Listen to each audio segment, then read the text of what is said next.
Well, thank you for coming out. Thank you for braving Nemo and the roads and the sidewalks and making it to the Concord Bookshop this afternoon for our event with George Harrar and Reunion at Red Paint Bay.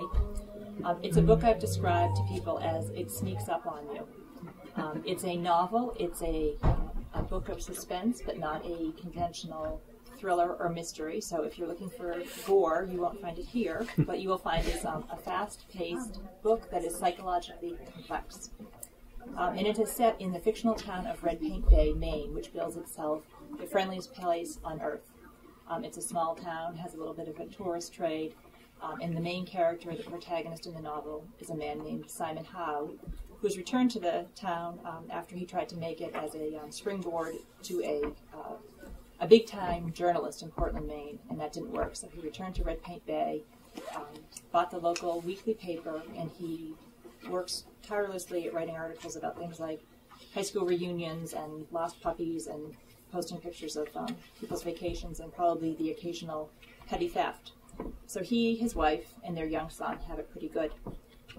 He does hire an employee with a shady past, and things get a little tense at home.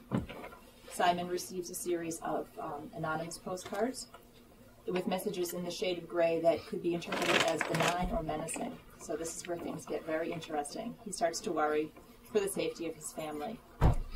It's a tale of secrets uncovered and consequences unexplored. Readers will be left to ponder the power of denial and to examine the limit of responsibility for one's actions. Reunion at Red Paint Bay will have book groups talking long into the night. So this is one of those books where the book groups will be saying, no, open another bottle of wine, because I have one more thing to say about this. George Harrar is the author of novels for both adults and middle grade readers. He is also a prolific writer of short stories. He lives west of Boston with his family. Please help me welcome Mr. George Harrar.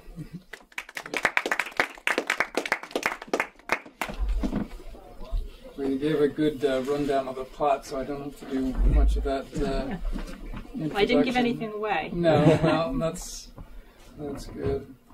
The postcards idea came to me because a friend of mine about 10 years ago told me that he had received an anonymous note in the mail, and it invited him to a restaurant at a certain time to be repaid for something he had done in the past. And my friend's an optimistic kind of guy and thought, this sounds good, and he went to the restaurant at a certain time and place. And he recognized a boyhood pal from 35 years before, someone that he had lent a small amount of money to. My friend was a newspaper delivery boy, so couldn't have been too much. But it was enough to get this other boy out of a jam with parents none the wiser. And 35 years later, this fellow decided to repay the kindness. He thought enough of what had happened. So I thought, well, this is an interesting plot to have a postcard or something come. And then, of course, I thought that as a writer, to explore being repaid in the negative sense rather than the positive sense would be interesting to do. So I conceived of a series of postcards with a postmark showing that the person was coming closer, the threat coming closer. So I'm going to just read a little bit from chapter 3 in the beginning. For those of you who read it already, bear with me. The message on the postcard said, "What good are funerals? They offer no solace. If God had all the possibilities in his hands at creation, was death really the best he could come up with as the end? Faithfully." The signature was unreadable. The first letter looked like a ragged F or P. The rest of the name ran together, a row of inverted V's like a child's drawing of waves. Simon turned the card over. Great Salt Lake was scrolled atop a borderless expanse of water. On the side hung a weight bag, thumbnail size, marked genuine GSL salt. He rolled the bag between his fingers as he walked down the hallway and into the kitchen. Amy was at the breakfast table hammering the keys of her laptop. It was her day to enter session notes. He waited for her to look up. "Do we know anyone who died recently in Salt Lake?" "I don't think people drown there. You can almost sit on the water." "I meant in the city." Simon held the card in front of her eyes. "It does make you think," she said. "What?" "Why God created the kind of death we have out of all the possibilities." "Such as?" He could have had everyone die at the same age, or everyone die painlessly, or have the dead reappear as spirits to reassure us they're doing okay on the other side. That one would have been especially nice. Maybe God created all those possibilities in other worlds. We just got the one with frequently painful death and unknown afterlife. Amy pointed at the card. Did you notice this is addressed to Master Simon Howe? He looked again. I haven't been called Master since my grandmother died and stopped sending me birthday cards. Amy reached up and squeezed the bag of salt. Sending a postcard from a funeral. That sounds like something one of your cousins would do. Simon took the postcard and slid it under the bright yellow fish magnet on the refrigerator, which is where they saved all the odd things they might need later on. So my story, I'm glad that Dawn didn't describe it as a thriller or even a suspense story or a mystery, because to me I wrote it as a psychological drama, a story of a family coping with the stress of an accusation being made against one of its members. And I think if you are expecting a standard mystery or thriller or suspense, you're going to find this a little different, and it may be not what you're expecting. So I like that your expectations are just that it's a good read, and I hope a fast read. And also for book clubs, I pose some questions in here that I hope will lead to discussions. One of them is, should we be judged on the worst thing we may have ever done in our lives? And you see that quite often in the news today. Somebody like General Petraeus, for instance, apparently has a distinguished career as a military guy and upright sort of citizen, and then he has an affair, and suddenly that's what he's judged on. That's what people remember. His whole life before seems almost to be erased, and you see it quite often in the news, that kind of things. And so I'm just asking the question: is that appropriate, or should we put whatever that worst thing may be in the context of a whole life? Another question I pose is, can you be guilty of something you didn't know you did? And that's kind of the case in this story, where the main character barely remembers the event in question. And does that in itself indicate something about the main character, that he can't even remember what was so important in somebody else's life? And in this regard, you might think of Mitt Romney and the incident where he and his friends apparently held down a boy when they were in high school and cut his hair, a boy with long hair. And his response was, well, I can't feel sorry for it. I didn't even know I did it. If I did it, then I'm sorry, but I don't ever remember it. And so then the question is, does that say something about him, that he can't ever remember something that a lot of other people apparently did? I'm going to read a little bit from chapter 13.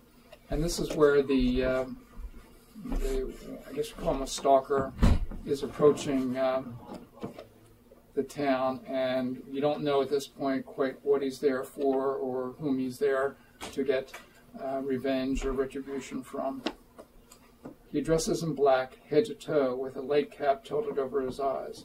He leaves the inn by the side door at midnight. No one sees him. He feels invisible, drained of flesh, consciousness without body. A few cars pass him on the way into town, and he wonders what the drivers perceive of him when they glance over. He parks across the street and observes the house. There's little to note, just a single light on the upstairs front window. After a while, a shadow passes by, and the light extinguishes. He waits a suitable while longer, then gets out of the car. He strolls across the street and up the walk, in no hurry. He doesn't bother trying the front door this time, just continues around the side. The lights next door are out. The neighbor's asleep. He turns the back door knob. It opens. He listens. No dog barking, no noise at all. He steps into the kitchen and lets his eyes adjust to the dim light from some appliance on the counter. He has a choice now: turn back or continue. He continues across the kitchen toward the doorway, hesitates, then passes down the hallway to the staircase. He turns there and puts his foot on the first step. No squeaking, a solid stair covered with a thick rug. He climbs carefully, holding on to the railing. He counts as he goes, 1 to 11, an unusually steep incline. At the top he looks right into a small room with a bed against the wall. No one there. He moves on down the hall to the end, where there's another door wide open. He leans his head around the door jamb. In the bed, a body breathes, the sheet rising and falling every few seconds, the tranquil rest of someone without a care in the world. He hears air expelling from the lungs, then sucked back in again. The rhythm of it relaxes him a little. and he soon finds himself breathing in synchrony. He feels oddly peaceful, as if sleeping himself. He has already gone further than he ever imagined he could. It thrills him to be doing this, floating through the house like a phantom. He's never felt so light, almost immaterial. It's a surprisingly pleasant sensation. He should leave, of course, before some misstep triggers a chain of events he can't control. But he wants to see the man in his most artless state. One cannot pose in sleep. He crosses the threshold into the bedroom and glides over the hardwood floor rather than lifting his weight and putting it down again. He stops a few feet from the bed and stares. The image soon emerges from the darkness. The low hairline, the thin lips, the nose straight and narrow, an appealing face, as it was as a boy. Everything so symmetrical. The chest heaves, and he steps behind the clothes stand. The body rises up, seems to look around, and falls back on the bed. After a few minutes, the breathing becomes regular again, and he reappears from the shadows. On the dresser, he sees a letter opener with its long, thin blade. He picks it up in the soft leather of his glove. The body stirs in the bed, the arms shaking as if tied down. He muffles his own breath with his hand and leans over. He sees the eyeballs fluttering under their lids, the reflection of dreaming. Of what? He feels an odd desire to know, to rouse the sleeper from his sleep and ask what he dreams of. Falling down a flight of stairs, perhaps something cliché like that, a mind on the verge of giving in to its deepest urges, or perhaps just a confusion of images, the random firings of a restless brain. Still, there could be meaning in what seems like chaos if one looks long enough. Then what would the disturber of dreams do? Run? Thrust a knife? It would surprise him to find that he's capable of doing that. But who would have predicted that he could go this far? A gust of wind brushes through the trees outside and bursts into the room, whipping the thin blue curtains against the window frame. The sudden cool air shivers his bare arms. The temperature is dropping, a cold front moving in as predicted. Why wouldn't a person lower the window on his way to bed? Then they listen to the 11 o'clock forecast. A careful man takes note of the changing weather and adjusts his window for the temperature that would come, not that already is. His hand eases its grip on the knife. His arm hangs limply against the leg, the blade pointing downward, harmless. The fleeting impulse to kill evaporates from his consciousness. He has come tonight just to satisfy his curiosity. He might even admit that it is an obsession. The letter opener lying on the bureau was pure coincidence. It could have been put away in a drawer, mixed in with pads and pens, or not existed at all in this particular place. Then the thought of killing would not have occurred to him. Plunging a knife, even a dull one, into someone shouldn't be a matter of circumstance. And so the uninvited visitor leaves as he is calm with silent footsteps. He glances in the room across the hall again. A light circle of fur rests against the pillow at the top of the bed. He admires the way cats, above all species, can ignore the comings and goings of humans that don't concern them. It would be relaxing not to pay attention. He resists the temptation to go in and pet the animal. He has already stayed longer than is perhaps wise. He regrets not having the time to see more of the house, the layout of the downstairs, the angles and spaces. He appreciates the softness of the carpet under his feet and the dim overhead light as he descends the stairs. His own apartment is so cold and bright. He leaves the letter opener on the bottom steps, pushed under the rug, where the bulge of it may be noticed in a day or two. An experienced intruder wouldn't purposely disturb the scene, of course. There would remain on the carpet the faint imprints of his shoes, a common size, and in the air linger the scent of some mild soap, not easily named, otherwise not a trace. Stepping out into the mist, he flips up the collar to his jacket. The slight bite to the air makes his skin shiver. He feels good, realizing that he doesn't have to do anything drastic right away. Violating the sanctity of this man's home is enough, at least for one cool, moist night. So that section has been described as creepy to me. My friend asked whether he should come and bring his youngsters, and I said, well, it depends whether they want to sleep and not worry about what may happen. I write, as Dawn said, for adults and different age groups, and it's become a bit of a trend amongst adult fiction writers such as Alice Hoffman, James Patterson, Carl Hyacin. They write for younger readers as well. So I have one distinction, though, that I think is unusual. In 2003, I had 3 books published for 3 different age groups by 3 different publishers. And it sounds even more distinctive than it is, because it's more of a scheduling thing than any undue productivity. But the 3 books were The Spinning Man for adults. This is a literary mystery. This is from Putnam. And then I have Not As Crazy As I Seem, which is from Houghton Mifflin, and it's for ages 13 to 17, about a 15-year-old boy who has obsessive-compulsive disorder, and that's how he's coping with that. And the third is The Trouble with Jeremy Chance, which is set in 1919, starts out in New Hampshire, and my main character, a 12-year-old, runs off to Boston and becomes embroiled, I guess, in the Great Molasses Flood that occurred on Commercial Street. You're familiar with the Great Molasses Flood in Boston? It's when a 20-foot wave of molasses burst from the great tanks that were there. It was right at Prohibition, so they'd filled this tank with about 2 million gallons of molasses, and it was an extremely warm day. Just some fermenting went on. The rivets were loose anyway. As a matter of fact, they knew there was a problem because the kids from the north end would come out with their buckets and put them under the tank, and the molasses would drip out, and they would catch it and take it home to their mothers. And the authorities there were warned that it was dripping, it was leaking, and their solution was to paint the tank so that it couldn't be seen. And then it burst, and a lot of legal suits afterwards. But a 20-foot wave of molasses went down Commercial Street, and it moved houses, it suffocated horses in the stables, killed, I think, 15, 16 people, knocked out a support to a hill that had a train heading off it. So quite an exciting event. Another one that I did prior to this was Parents Wanted, also for middle grade, which is 8 or 9 to 13.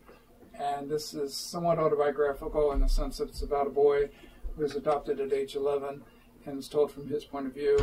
And my wife and I did adopt a boy at that age, and so I sort of was trying to get into his mindset of coming into a family. Instead of writing about him from an adult perspective, I tried to do his perspective. And Tony read this, and he said, "Oh, it's good, but you should have just done my story," because I didn't want to do the details of his parents and that kind of thing. But he didn't have a problem with it. Thought his parents might not.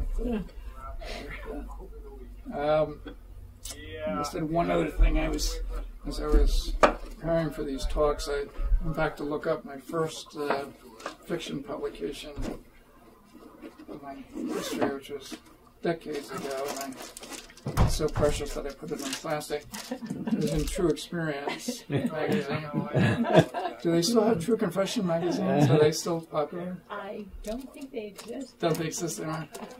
Well, mine was so good that they put it above the banner. It's "Our little boy is going insane, and we don't know how to help him."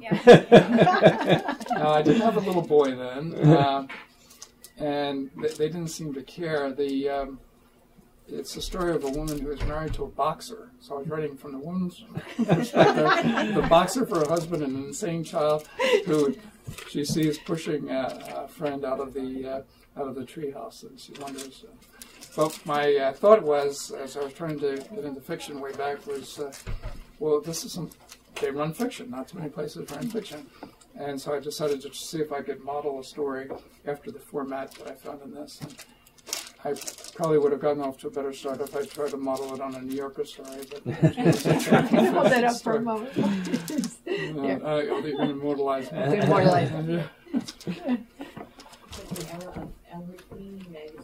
Ellery Queen, right? But then in 1999, to show coming the full gamut with short stories, I had a story that was rejected 8 times, which is not really unusual for a short story. And then I got a call from Story Magazine that put out the Carson McCullers Prize for short fiction, and I was told that my story called The 522 won that prize. and that was, great because it was like 2,000 or 3,000 entries to it. And then about 4 or 5 months later, I went to the mailbox to get letters, because still back then that's where writers received good or bad news, usually bad news. And I was walking across, and there was a note from Houghton Mifflin, which I hadn't submitted anything to Houghton Mifflin, so I didn't know what that was. And I opened it up, and it said that the story had been chosen by Amy Tan for Best American Short Stories. So I thought it's a good bookend to have, go from this to Best American Short Stories. That was the 522. It's called the 522, and it was made into a short film by a Chicago filmmaker. And this has been optioned by a French film company, so it's in production now. It's supposed to be filming in 2014. Is Gerard Depardieu doing it? No, I think he's in Russia now. But it's also been translated into French, and that'll come out at the same time. The French seem to like these stories with a little, I don't know. Well, actually, when it was sold, it was during the time of Dominic Strauss-Kahn and his problem in New York with the Maine. So I think they kind of sold us as sort of in that genre, even though that's where it's. There's no maids. No maids, no power broker guys, but the theme is sort of. I want to mention the local connection for the 522. The 522 I wrote as I was taking the train into Boston. From the Lincoln station, and it was just a day where I was sitting there when the train was a little late, but I would take it every couple of weeks, and I noticed the same people getting off and the same people getting on, and how they passed, and I started thinking about the relationship of them nodding to each other, and then I constructed a character getting on and a character getting off, and how an incident that happened between them that sort of sets things going, and it's now been reprinted in Boston Noir 2, the classics that just came out in November, with Dennis Lehane as the editor and chose it for that. Mentions Concord, too. Mentions Concord, right. But it's odd because I never thought of it as a noir story. Not just as this, I don't really consider it thriller or suspense, but you put a book out and people react to it in certain ways that it's out of your control with what they think of it. And I think I heard this, and I recall it from reading your novel, Reunion at Red Paint Bay, and I think we heard it when you read. Am I correct that you chose to write the scenes with the stalker character in present tense, and the other scenes are in past tense? Right. And can you explain I mean, it's striking because you're right there, and it makes it more intense. Is it just simply that it makes it more intense with your intent? Originally, I wrote it with an alternating narrator, so two narrators all the way through that told from the main character, Simon, the newspaper editor's point of view, and then alternating with the stalker. And that went all the way through the novel. The publisher who was interested in the book didn't like the secondary character, the stalker's point of view, thought he was too moralistic and not that interesting compared to the main. So she would have preferred that I take him out completely. But as a writer, I couldn't do that because there was a whole middle section where the stalker comes to town and certain scenes that he's involved in that can only be told from his point of view. Couldn't be told from the newspaper editor's point of view because he's not there. So I compromised and I said, okay, when I want to keep these scenes, so when the stalker comes to town, he's now going to enter as a narrator. And when he leaves town, his narration will end. So it's a very odd thing. I don't know if anyone who's read it has noticed that it sort of goes along third-person narrator from the newspaper's point of view, newspaper editor's point of view, and then it changes to this first-person stalker point of view, alternating, and then he disappears.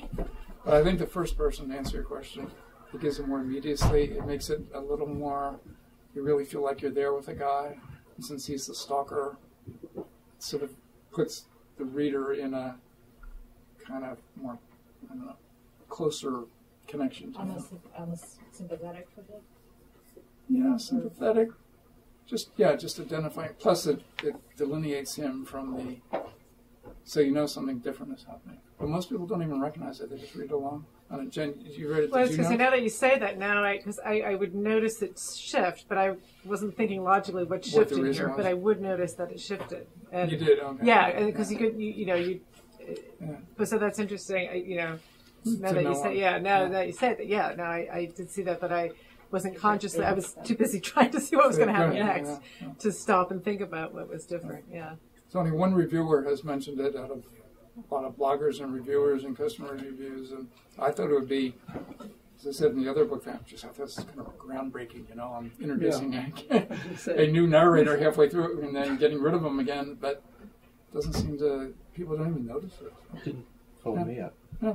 Well, it's a testament to its smooth writing, but I felt like it was right. It made me get closer to that stalker, I guess. When you're writing a scene like the one you read, did you sort of figure out before you started, different angles? Like, there's a pretty good chance this guy's going to wake up.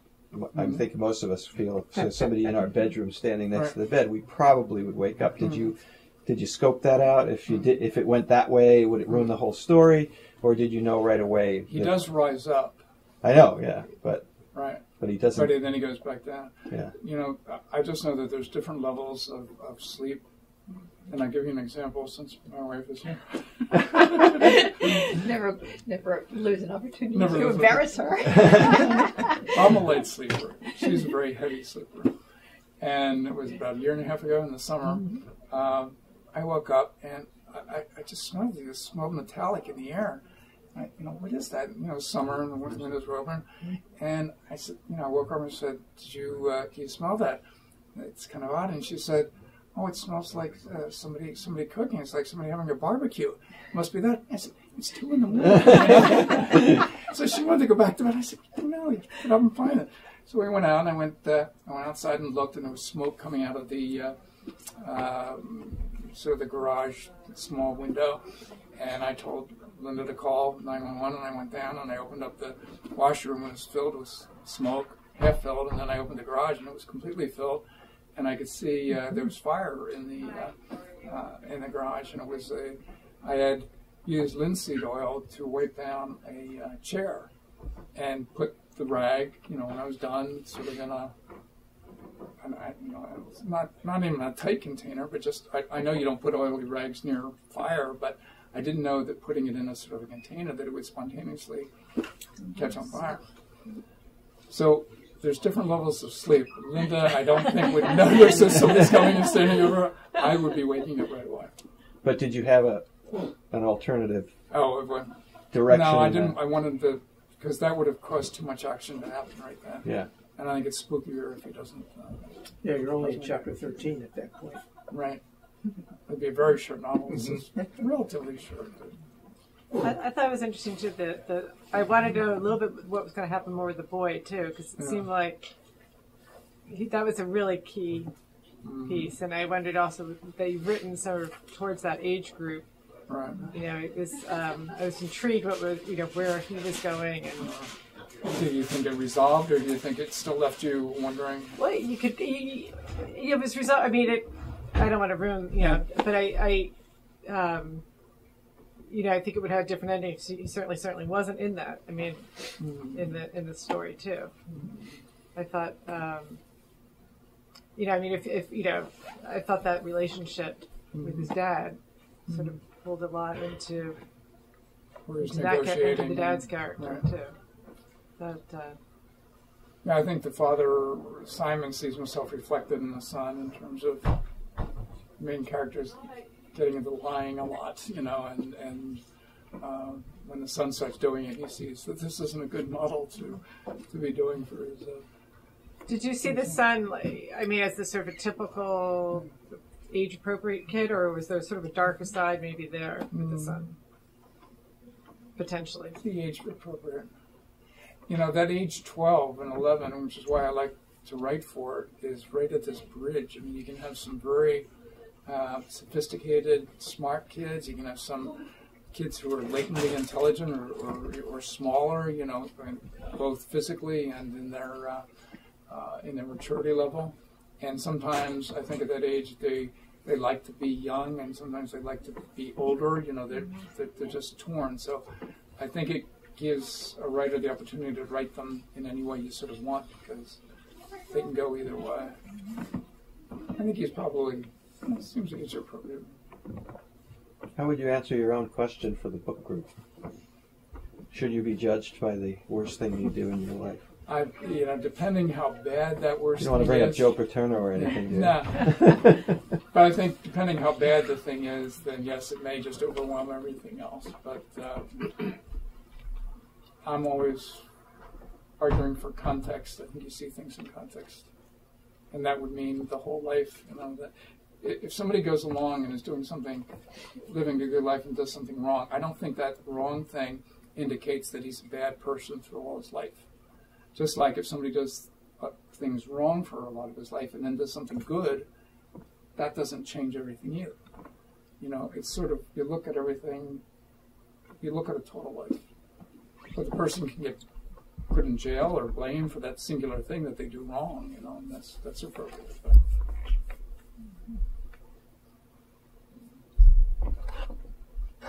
What was the Maine connection? Do you have a connection with Maine too? Yeah, in-laws live there, have there for 40 years. So we've gone up there, and our 2 nephews were born there. And I used to be a newspaper editor, which is why I like that as the profession for the. Plus, the newspaper editor is in charge of the public life of the town, and his wife Amy is a therapist, a psychiatric therapist. So she's sort of in charge of the private lives of the town. So they have 2 different orientations to the town that they live in, which sort of indicates why they disagree on so many things, particularly the key thing of guilt and responsibility. Any other questions for George? Well, I can tell you since our Small interaction here that definitely, as I say, this will be a feast for book groups. So tell your friends, tell your book group friends that we'll have signed copies after today. Thank you very much, and congratulations on that. I was thinking as you were introducing your some of your previous works and the 3 different age groups published in 1 year. It's like the writer's trifecta. Yes. Right? Yeah. There probably aren't many who have that distinction. No, I haven't heard of any. Well, thank you the distinction. for sharing Reunion at Red Paint Day with us. Thank you.